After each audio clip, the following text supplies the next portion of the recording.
దేవుని మహాకృపను బట్టి ఈ నూతన సంవత్సరం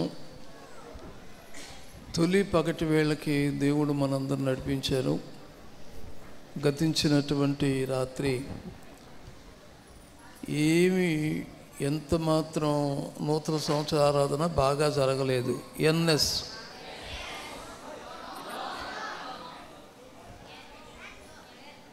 అసలు మనకు మనసు ఇక్కడ ఉంటేగా దేవుని దైవంలో కూలింగ్ వచ్చింది కదా, ఇప్పుడని చెప్పొచ్చుగా. గత రాత్రి బాగా జరిగిందా లేదా? నాకు తెలుగే రాదు, మీది అసలు ఎట్ట వస్తాయి? జరిగిందా లేదా? పురుషులు చెప్పాలి. Are you happy? ఎన్ఎస్ ఎస్. Praise the lord.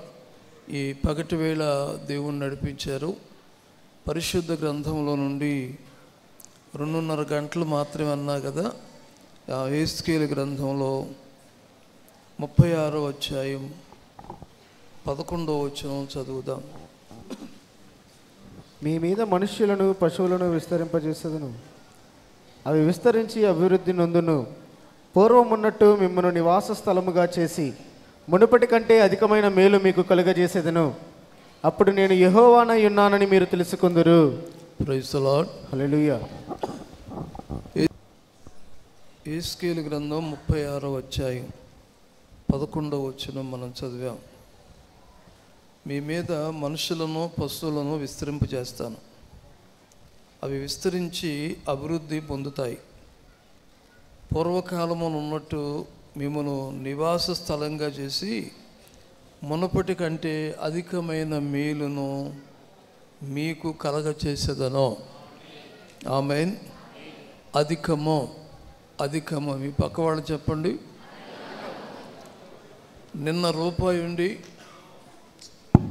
ఈరోజు 2 రూపాయలు పెరిగినాయి అనుకోండి, అధికమైనట్టా కాదా? గట్టిగా చెప్పండి. పెరిగినట్టా తరిగినట్టా? 2024 సంవత్సరం కంటే 2025 సంవత్సరము చాలా ప్రాముఖ్యమైంది. ఆమేన్.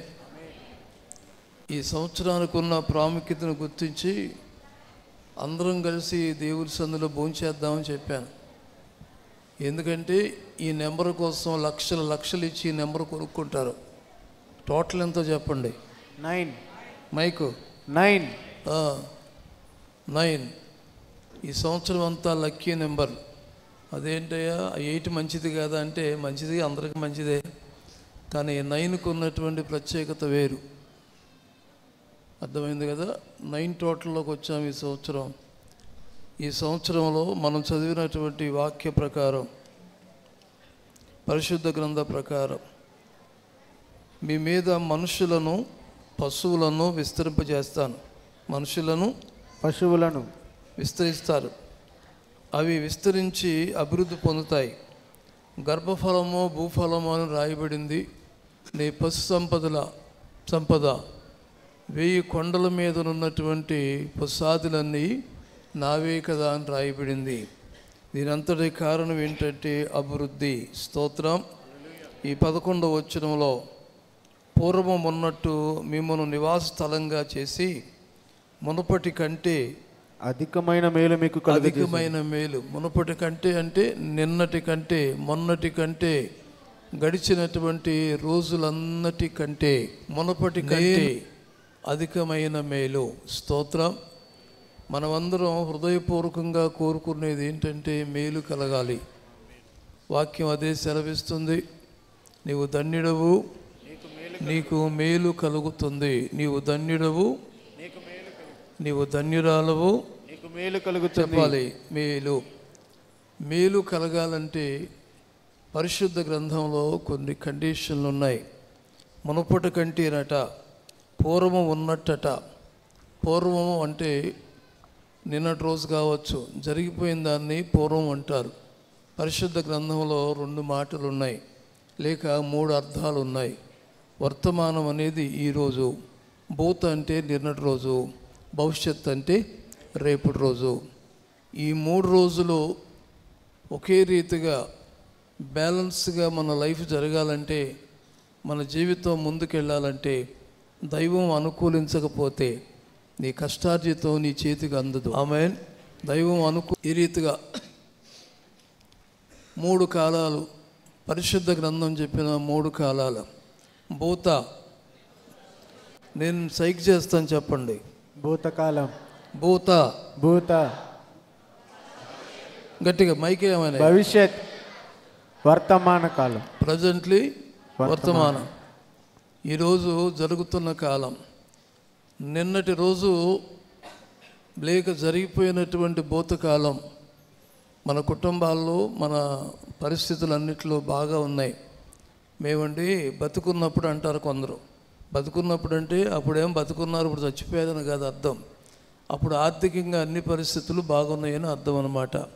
అన్నిట్లో విజయపదం నడిచాం. మా తాతగారు ఉన్నప్పుడండి, మా నాన్నగారు ఉన్నప్పుడండి, లేదండి మా అమ్మగారు ఉన్నప్పుడండి, లేదు వాళ్ళు ఉన్నప్పుడండి. ఆ రోజుల్లో పరిస్థితులు వేరండి. అది జరిగిన కాలం. జరిగిన కాలంలో ఏదైతే మంచి అనుభవించామో, ఏదైతే సమృద్ధిని అనుభవించామో, 25వ సంవత్సరంలో దేవుడు నీకు సమృద్ధిని కలగచేయునుగాక. ఆమేన్.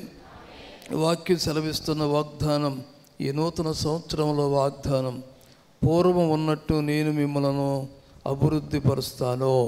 గట్టిగా చెప్పండి, పూర్వం ఉన్నట్టు మిమ్మల్ని అభివృద్ధి పరుస్తాను. ఆమేన్. ఆమేన్. మానవ రీత్యా సమాజపరంగా బళ్ళు వాళ్ళైపోతాయట, వాళ్ళు బళ్ళైపోతాయి. ఎదిగిన వాళ్ళు పడిపోతారు, పడిన వాళ్ళు పైకి లెగుస్తారు. కానీ దేవదేవుని కనుదృష్టి మన మీద గనక ఉంటే మన జీవితాలు ఎంతైనా ధన్యమైపోతాయి. ఆమెను చెప్తారా? అందుకు 3 కండిషన్లో హబక్కు గ్రంథం స్పీడ్గా 2:2. మరొకళ్ళు పరిశుద్ధ గ్రంథంలో యెహోవా నాకు ఇలాగు సెలవిచ్చెను. 94వ కీర్తన 13వ వచనం. అమ్మ చదువు. యెహోవా నాకు ఇలాగు సెలవిచ్చెను, చదువువాడు పరిగెత్తుచు చదువ వీలగునట్లు నీవు ఆ దర్శన విషయమును పలక మీద స్పష్టముగా రాయుము. ఆ దర్శన విషయము నిర్ణయ కాలమున జరుగును. సమాప్తమగుటకై ఆతురపడుచున్నది, అది తప్పక నెరవేరును. ఆగమ్మ. 3వ అధ్యాయం 2వ వచనం. 3:2. యెహోవా నిన్ను గూర్చిన వార్త విని నేను భయపడుచున్నాను. యెహోవా సంవత్సరములు జరుగుచుండగా నీ కార్యము నూతన పరచుము. ఆమేన్. సంవత్సరాలు గడిచిపోతున్నాయి.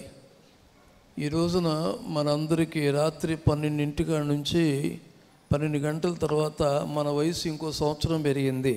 ఆమేన్. ఈ అమ్మాయి వయసు 9 ఏళ్ళు అనుకో, కాసేపు అయిపోయింది. ఆడపిల్లలకి తక్కువ చెప్పాలంట, మగపిల్లలకి ఏమో అంటావు అనిలా? అనిల్కి నిన్నే 55 వెళ్ళి 56 వచ్చినాయి. 25 ఏళ్ల క్రితం చూడు ఎంత తగ్గించుకున్నాడు చూడండి. ఈ అమ్మాయికి 8 ఏళ్ళు వెళ్ళి 7 ఏళ్ళు వచ్చినాయి అందామా? అంతేనా? అంతేనయ్యా. అంతే. ఇంకా 15 సంవత్సరాల వరకు ఎక్కడుందో మణే అమ్మ ఎక్కడున్నా తల్లి? పర్లేదమ్మా, నీ కూతురికి 20 సంవత్సరాల వరకు సమస్య లేదు. అమ్మో ఇట్టేగా అంటారేమో అనుకుంటుంది. గడిచినటువంటి కాలం రాత్రి 12 గంటల తర్వాత మనందరం ఒక మెట్టు ఎక్కామా దిగామా? అందరి వయసు పెరిగింది. ఆమేన్. 25వ సంవత్సరం నీ వయసును పెంచింది, కానీ నీ స్థాయిని పెంచాలి. వయసు పెరుగుతూనే ఉంటుంది. కాలంకు అనుకూలంగా స్థాయి పెరగాలంటే నూతన సంవత్సరములు గడుచుచుండగా నీ కార్యము నూతనపరచబడాలి. దేవుని కార్యాలు మన పట్ల, మన కుటుంబాల పట్ల, మన బిడ్డలందరి పట్ల నూతనపరచబడాలి. స్తోత్రం. నూతనపరచబడాలంటే ఏం చేయాలి? 94వ కీర్తన 13వ వచనం. మరొకళ్ళు సామెతలు 8:34. భక్తిహీనులకు గుంట త్రవ్వబడు వరకు నీతిమంతుల కష్టదినములు పోగొట్టి వారికి నెమ్మది కలుగజేయుదువు. అమ్మా, నీతిమంతుల కష్టదినములను పోగొట్టి. కరెక్ట్గా చదువు. నీతిమంతుల కష్టదినములను పోగొట్టి. ఏ దినములు? కష్టదినములు. 24 సంవత్సరంలో నాకు ఏ కష్టం లేదన్న వాళ్ళందరూ కూడా ఆమెన్. నాకు వినపట్టలేదు. సరే, 24 సంవత్సరంలో నేను చాలాసార్లు ఇబ్బందులు పడ్డాను అన్నవాళ్ళు వాళ్ళే మెజార్టీ కనపడుతున్నారు. మరి ఇక్కడ కూర్చున్న చిన్నపిల్లలను అడుగుదాం, ఎవరు అన్నారు పీత కష్టాలు పీతయట? బీచ్కి వెళితే పెద్ద పీతలేమో లోన్ దాక్కుంటాయి, ఈ పిల్ల పీతలేమో సముద్రం ఒడ్డుకు వస్తాయి. నిజమేనా బిడ్డ?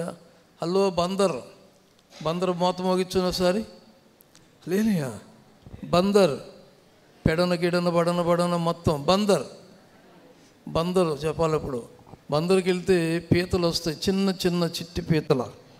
అవి వాటిని పట్టుకోవడానికి బుజ్జి మొక్కలు ఎంత అందంగా ఉంటాయి చూసారా? తీసుకుని చేతితో పట్టుకుని వద్దాం అనుకునేసరికి కంటి కనపడక కనుమాయం అయిపోయి అది ఎక్కడ కట్టుకుందో ఇల్లు కనపడదు కదా, ఇంట్లో దూరిపోద్ది. అందుకని అన్నారు ఒకళ్ళు, పీత కష్టాలు పీతాయి. అర్థమైందా? పీత కష్టాలు పీతాయి. పిల్లల్ని అడిగితే మా బాధ మీకేం తెలుసు, ఎవరు పోతారా సెలవిస్తారా మేమేదో చూస్తాం, ఎప్పుడు ఆ పరీక్షలు పోస్ట్ పోన్ అవుతాయా అని ఎదురు చూస్తూ ఉంటాం. ఆ పరీక్షలు జరుగుతూనే ఉన్నాయి, స్కూళ్ళు జరుగుతూనే ఉన్నాయి. నూతన సంవత్సరంలో అడుగుపెట్టాం 1 తారీఖు.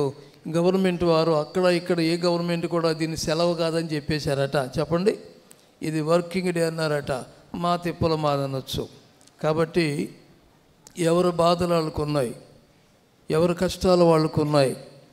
24 సంవత్సరంలో కష్టాల లంకిడి బండిని, ఈ బండిని ఒంటెద్దు బండిలాగా తోసుకుని వచ్చాం. నీతిమంతుల కష్ట దినములను పోగొట్టి వారికి నెమ్మది ఇచ్చే దేవుడు మన మధ్య ఉన్నాడు. అందుకు 3 కండిషన్లో ఈ 3 మెట్లు ఎక్కగలిగితే ఈ సంవత్సరం, ఈ 2025 సంవత్సరం మన జీవితానికి ఎంతైనా మేలు ఉపకారంగా ఉండబోతుంది. ఆమె సామెతలు 8:34. అనుదినము నా గడప యొద్ద కనిపెట్టుకొని, అనుదినం ఎక్కడ కనిపెట్టాలి? గడప యొద్ద కనిపెట్టాలి. నా ద్వారబంధముల యొద్ద కాచుకొని నా ఉపదేశము వినువారు ధన్యులు. ఆమేన్.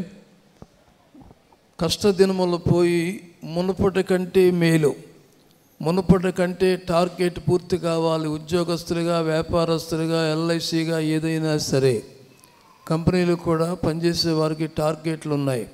ఆ టార్గెట్ పూర్తి చేస్తే ఇంకొక మెట్టు ఎక్కుతారు.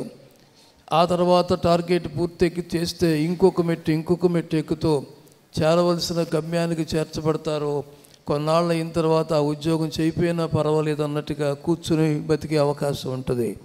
అదే మునుపటి కంటే అధికమైన మేలు. ఈ అధికమైన మేలు జరగాలంటే సంవత్సరములు జరుగుతుండగా దేవా నీ కార్యము నూతనపరచబడాలి. ఆమేన్. సంవత్సరం జరుగుతుంది, సంవత్సరంలోకి వచ్చాం, కార్యాలు నూతనపరచబడాలి. అందుకని కష్ట దినములను పోగొట్టి నెమ్మది రావాలంటే పరిశుద్ధ గ్రంథం చెప్పే సత్యం ఏంటి, లేక కండిషన్ ఏంటంటే అనుదినము ఆయన గడప యొద్ద కనిపెట్టాలి. ఆమేన్. ఎక్కడ కనిపెట్టాలి? దేవుని మందిరం అనేది దేవుని గడప, ప్రార్థన అనేది దేవుని గడప, ఆయన ఆశ్రయించడం అనేది దేవుని గడప. గడప యొద్ద కనిపెట్టాలి. పనివాడట యజమానుని చేతట్టు, తర్వాత దాసురాలు అందాం. దాసురాలు యజమానురాలు చేతట్టు, దాసుడు యజమానుని చేతట్టు చూచున్నట్లుగా మనము మన దేవుని ఎదుట సన్నిధిలో కనిపెట్టాలి. ఆమేన్. హబక్కు గ్రంథంలో చదివాము 2:2 ఉంది ఇందాక. అది ఆలస్యముగా వచ్చినను తప్పక నెరవేరుతుంది. అందుకే దాని కొరకు కనిపెట్టాలి. స్తోత్రం. కనిపెట్టే వారికి ఏం కావాలండి అంటే ఓపిక ఎక్కువగా కావాలి. ఈ సంవత్సరం, గతించిన సంవత్సరం జరగలేదు, సంవత్సరాలు జరగలేదు. ఈ సంవత్సరం అయినా సరే దేవుడు నన్ను కనికరిస్తాడు. 37 సంవత్సరాలు కరుణించబడలేదు ఆ వ్యక్తి. 38వ సంవత్సరంలో అక్కడ అనేక మంది ఉన్న ప్రభు ఆ వ్యక్తిని కనికరించాడు. ఏ వ్యక్తిని?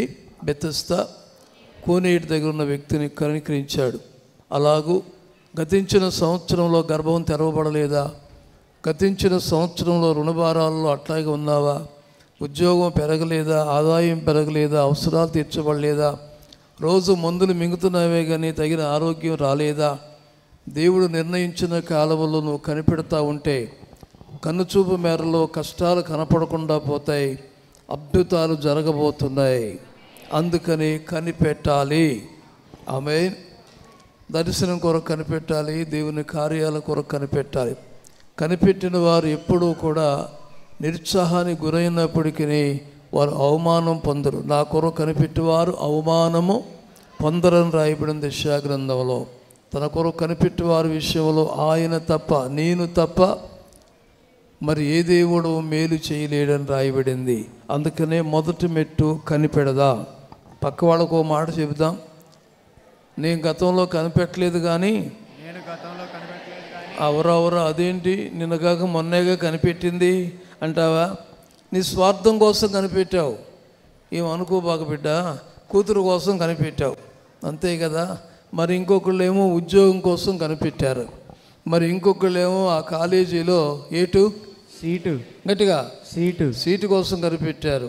అలా నీ స్వార్థం కోసమే కనిపెట్టారు. 90% మనుషులు కనిపెట్టేది స్వార్థం కొరకే. అయ్యా ఈ సంవత్సరం నువ్వు చల్లగా చూస్తే, చల్లగా అంటే ఎచ్చగా కూడా దేవుడు చూస్తాడు నాకు తెలియదు.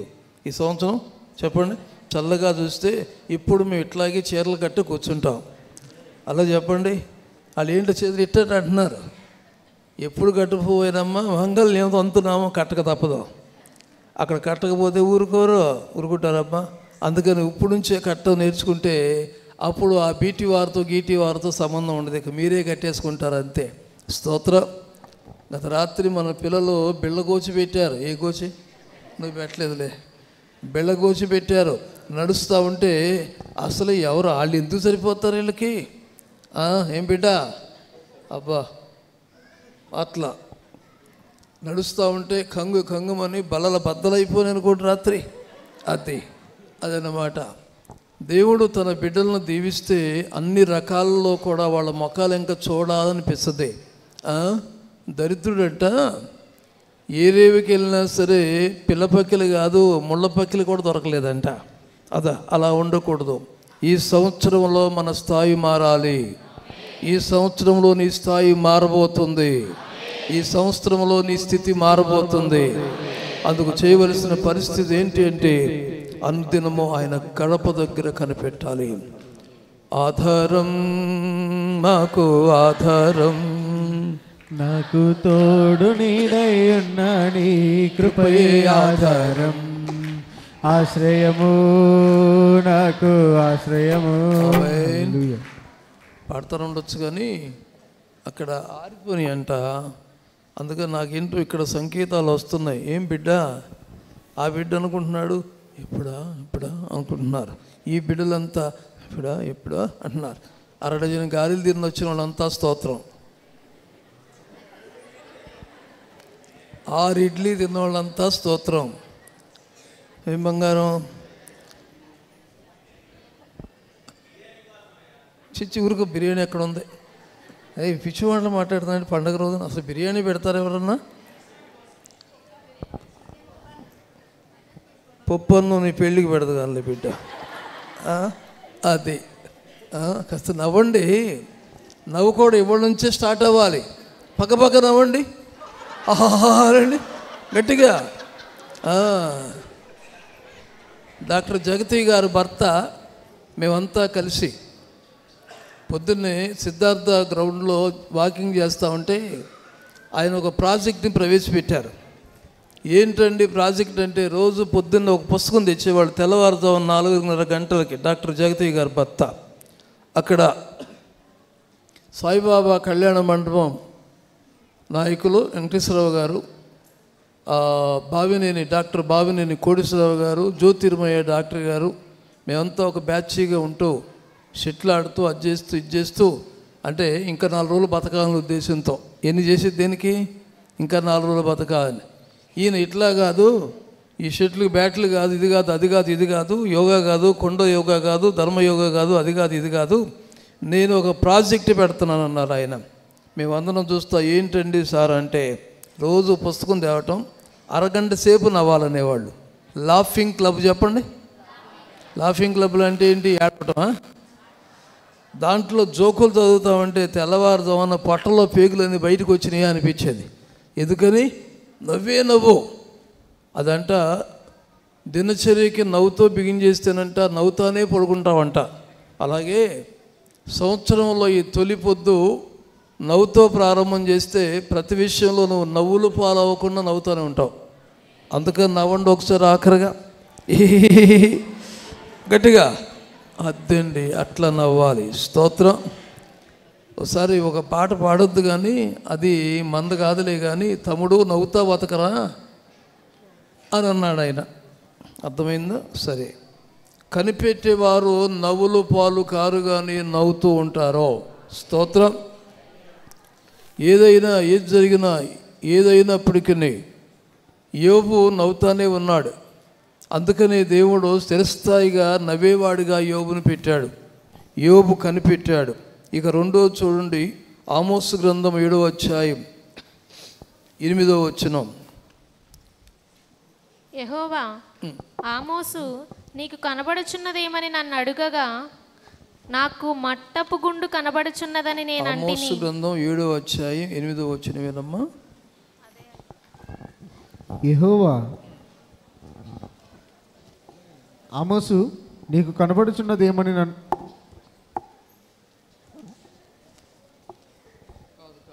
మీకా గ్రంథం 7:8. మీకా 7:8. నా శత్రువా నా మీద అతిశయింపవద్దు. అది నా శత్రువా నా మీద నువ్వు నేను క్రింద పడినను తిరిగి లేతును. కింద పడినను తిరిగి లేతును. నేను కింద పడినా తిరిగి లెగుస్తాను. నేను అంధకారం. ఆమేన్. ఒకటి అధికం కావటానికి మొదటి మెట్టు కనిపెట్టేవారిగా ఉండాలి. అది ఆలస్యంగా వచ్చినా జరుగుతుందనేటువంటి నమ్మకం కనిపెట్టాలి. నిరుత్సాహమో నిర్లక్ష్యం పనికిరాదు. ఇక రెండోది చూస్తే నిరీక్షణ కలిగి ఉండాలి. ఆమేన్. ఏమిటది? నిరీక్షణ. నేను క్రింద పడినా నేను తిరిగి లెగుస్తా, నా దేవుడు నన్ను పైకి లేపుతాడు. ఈ నిరీక్షణ మనలను, గట్టిగా చెప్పాలి, ఈ నిరీక్షణ నన్ను సిగ్గుపరచదు. నిరీక్షణకు ఆధారం లేనప్పుడు అబ్రహాము నమ్మాడని రోమాపత్రికలో రాయబడింది. ఆధారం లేకపోయినా నీ కొరకు దేవుడు ఆధారాన్ని కలగజేస్తాడు. దారి లేని చోట, రోడ్లు లేని చోట అరణ్యంలో ఆయన దారిని ఏర్పాటు చేశాడు. అరణ్యంలో దారిని ఏర్పాటు చేశాడు. నీళ్ళలో, ఎర్ర సముద్రంలో నీటిలో నుండి దారిని ఏర్పాటు చేశాడు. ఆరిన నేలగా చేశాడు. కనుక నీ నిరీక్షణ కనిపెట్టుకుని ఉంటే, నిరీక్షణ పోకుండా ఉంటే నదులలో నుండి దేవుడు నీకు దారిని ఏర్పాటు చేస్తాడు. అన్ని దారులు మూసుకుపోయినా నీ కొరకు దేవుడు దారిని ఏర్పాటు చేయబోతున్నాడు. బతికే దారి, నడిచే దారి, జీవించే దారి, వృద్ధయ్యే దారి, గమ్యానికి చేర్చబడే దారి యేసు రక్షకుడు నీకు ఇవ్వబోతున్నాడు. ఇక ఈ రెండు ఫలించాలంటే, పర్ఫెక్ట్గా జరగటానికి ఆఖరి దారి, ఆఖరి మెట్టు. కీర్తనల గ్రంథం 118:28 వచనం, 116:13 వచనం. నీవు నా దేవుడవు, నేను నీకు కృతజ్ఞతాస్తుతులు చెల్లించెదను. ఆమేన్. నేను నీకు కృతజ్ఞతాస్తుతులు చెల్లించెదను. ఒకటి కనిపెట్టాలి, నిరీక్షణ కలిగి ఉండాలి. ఇంకేం కలిగి ఉండాలి? గట్టిగా చెప్పండి. కృతజ్ఞత. కృతజ్ఞత. దేవా, నాకు ఈ చేసావు గనుక నీకు స్తోత్రం. ఈ సంవత్సరం అంతా కాపాడేవు గనుక నీకు స్తోత్రం. నువ్వు కాపాడేదేంటి, అదేంటి అనకూడదు. దేవుడు కాపాడకపోతే దేవుడు సహాయం చేయిందే. ఇశ్రాయేల్ రాజు అంటాడు కదా, యెహోవా సహాయం చేయిందే నేను ఎక్కడి నుంచి తెస్తాను? బిడ్డకు ఉద్యోగం రావాలన్నా, వివాహం కావాలన్నా, ఉన్నత స్థాయికి వెళ్ళాలన్నా, కుటుంబ పరిస్థితులు మారాలన్నా రాయబడిన మాట ఏంటంటే, దీనులకునట ఆయన సదుపాయాలు కలగజేస్తాడట. స్తోత్రం. అందరం లోనికి వచ్చాము. నేను పైకి చూస్తుంటే ఎక్కడ ఫ్యాన్లు కనపట్టలేదు. పాపం కింద కూర్చున్న వాళ్ళని, ఇక్కడ కూర్చున్న వాళ్ళు అందరూ అల్లాడిపోతుంటే నేను అల్లాడిపోయానులే. నేను పెద్ద పేషెంట్ని కదా, మరి నేను అల్లాడిపోయాను. ఏంటా అని విశ్వ ప్రయత్నం చేస్తే ఆఖరికి ఈ చలిపెట్టి ఆఖరికి వచ్చిందనమాట. అర్థమైందా? గంటకి 35 లీటర్లు ఉంటాయి, కానీ గంటకి 35 లీటర్ల డీజిల్ దమ్మే పోస్తే ఏసీ వస్తుంది. అర్థమైందా? అయినా ఆ 35 లీటర్లు గంటకు పోయటానికి కూడా వెనకాడలేదు, అందరూ బాగుండాలని. కొంచెం అనుకూలత లేకపోతే, గాలి లేకపోతే, సౌకర్యం లేకపోతే అక్కడ దాకా ఎందుకు? ఇదివరకు కరెంట్ లేనప్పుడైతే మందిరంలో అందరూ కింద చూసేవాళ్ళు. ఇప్పుడు కరెంట్ వచ్చిన తర్వాత అందరూ పైంక చూస్తున్నారు. ఏమున్నాయి పైన? పంకాలు చెప్పండి. ఆ తర్వాత దేవుడు ఇంకా సదుపాయం కలగజేస్తే గోడంక చూస్తున్నారు. ఇట్ట గోడలో ఏముంది బిడ్డ? ఏసీ. అమ్మా ఇప్పుడు బాగుందిరా అనుకుంటున్నాం. దేవుడు ఇలాంటి సదుపాయాలు మన అందరికీ చాలామంది కలగజేశాడు, ముఖ్యంగా మన సంఘ బిడ్డలకి. స్తోత్రం. మరి ఎన్నో చేశారు. 24 సంవత్సరములు ఎన్నోసార్లు చచ్చి బతికావు. ఎన్నో ప్రమాదాల నుంచి దేవుడు తప్పించాడు. అవసరాలు తీర్చబడ్డాయి, కొదువులు తీర్చబడ్డాయి, బంధుమిత్రుల్లో తలెత్తుకునే స్థాయి వచ్చింది. అందుకని వీటన్నిటి కొరకు ఏమి చేయాలి? ఇప్పుడు ఏమి చిన్న చెల్లునో నాథన్నది నీ కొరకు, నాదు పేద హృదయమేగా.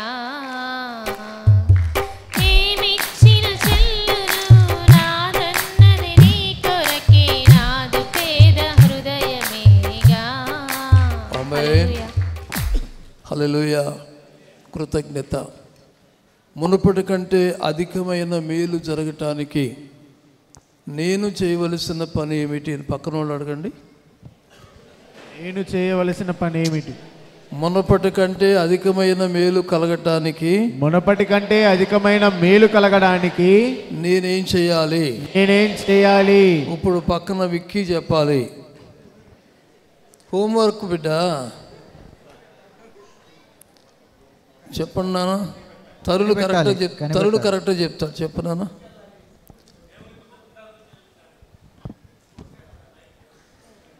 మీరు చెప్పండి అమ్మా గట్టిగా. సరే మీరు చెప్పలేరు, పెద్దలు చాలామంది కూర్చున్నారు కదా, వారు చెప్తారు కానీ నాకు వినపడదు, అయినా చెప్తారు. చెప్పండి గట్టిగా. మునుపటి కంటే అధికమైన మేలు జరగటానికి ఏం చేయాలి? కనిపెట్టాలి. మీరెవరు కాదమ్మా, చెప్పండి. ఇట్టాగా అంటున్నారు అంటే నేను చెప్పిన మాటలన్నీ ఈ కప్పు మింగేసిందా? మన గుండెలు మింగినయా? గుండెలు మింగిన వాళ్ళు కరెక్ట్గా చెప్పండి. ఇప్పుడు చెప్పండి. చెప్పాలి. కనిపెట్టాలి. కూర్చో ఇక్కడ ఒకటి చెప్పండి. సరే నేనే రాజీకి వస్తానులే, తప్పేదేముందమ్మా. వాళ్ళు ఎక్కువ ఉండదు కత్త వెళ్ళిపోద్ది అక్కడ. మునుపటి కంటే అధికమైన మేలు కలగటానికి ఏం చేయాలి? వరుసగా కనిపెట్టాలి. గట్టిగా కనిపెట్టాలట. రెండోది గట్టిగా చెప్పమ్మా. నిరీక్షణ కలిగి ఉండాలి. ఆమె నిరీక్షణ. ఇక మూడోది ఏం చేయాలి? కృతజ్ఞత కలిగి ఉండాలి. కృతజ్ఞత. ఆమె నేనేమై ఉన్నానో నీ దయ వలనేనయ్యా.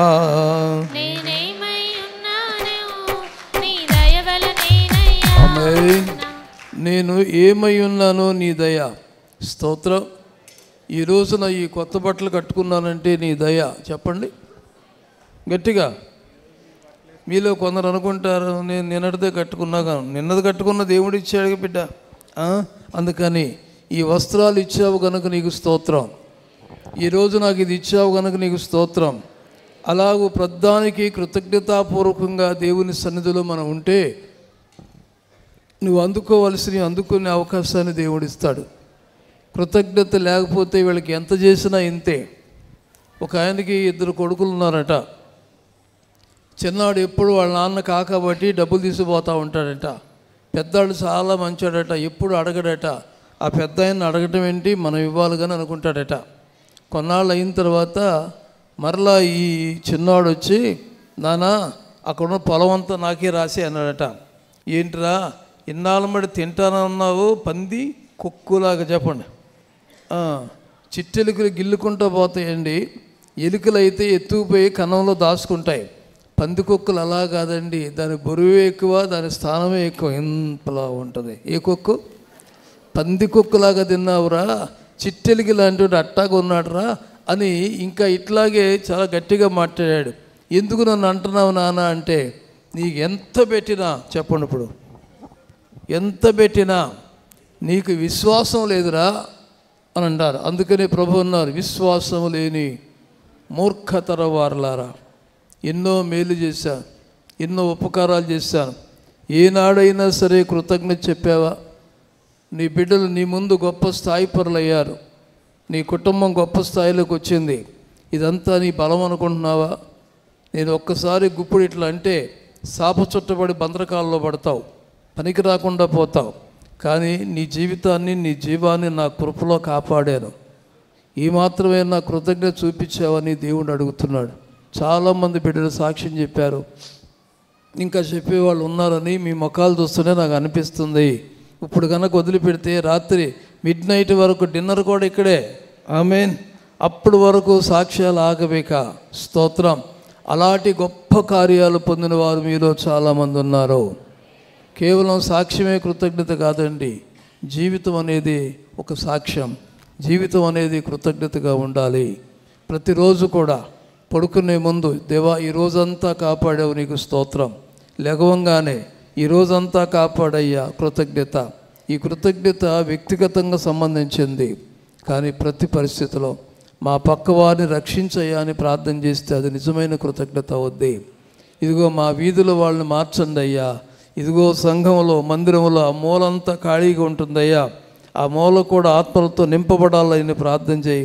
నిశ్చయముగా దేవుడు నీకు మరుసటి రోజు నుంచి మరలా మునుపటి రోజులు రప్పించబోతున్నాడు. ఏమిటది? బాధపడిన రోజులు కాదండి, సుఖపడిన రోజులు మరలా ఇవ్వబోతున్నాడు. అలాగే 2025 సంవత్సరంలో 9 టోటల్ లాగా అందరికీ లక్కీ నెంబర్ వచ్చినట్టుగానే అందరికీ మేలు కలుగునుగాక, భర్త మారునుగాక, భార్య మార్పు చెందునుగాక, తిరుగుబాటు చేసే పిల్లలు సన్నిధిలో అడుగుపెట్టుదురుగాక, ఆర్థిక పరిస్థితులు సలవునుగాక, అనారోగ్య పరిస్థితులు పోవునుగాక, స్థాయి పెరుగునుగాక, దించుకున్న నీ తల పైకి ఎత్తబడునుగాక, అట్టి కృపతో దేవదేవుడు నింపనుగాక. ఆమేన్, ఆమేన్. మీ పక్క వాళ్ళు ఇంకా నవ్వుతా చూడండి. దేవుడు మిమ్మల్ని దీవించాలి, దేవుడు మిమ్మల్ని దీవించాలి, మీకు మంచి స్థాయిని ఇవ్వాలి, మీకు మంచి స్థాయిని ఇవ్వాలి.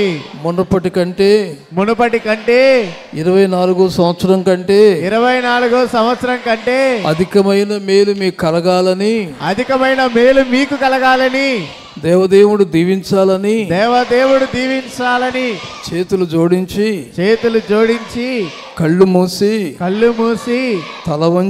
తలలు వంచి నా దేవదేవుణ్ణి ప్రార్థిస్తున్నాను, ఆమేన్, ఆమేన్, ఆమేన్, ఆమేన్. అందరు కళ్ళు మూయండి. ఇప్పుడు ప్రతి ఒక్కరు, పిల్లలందరూ కూడా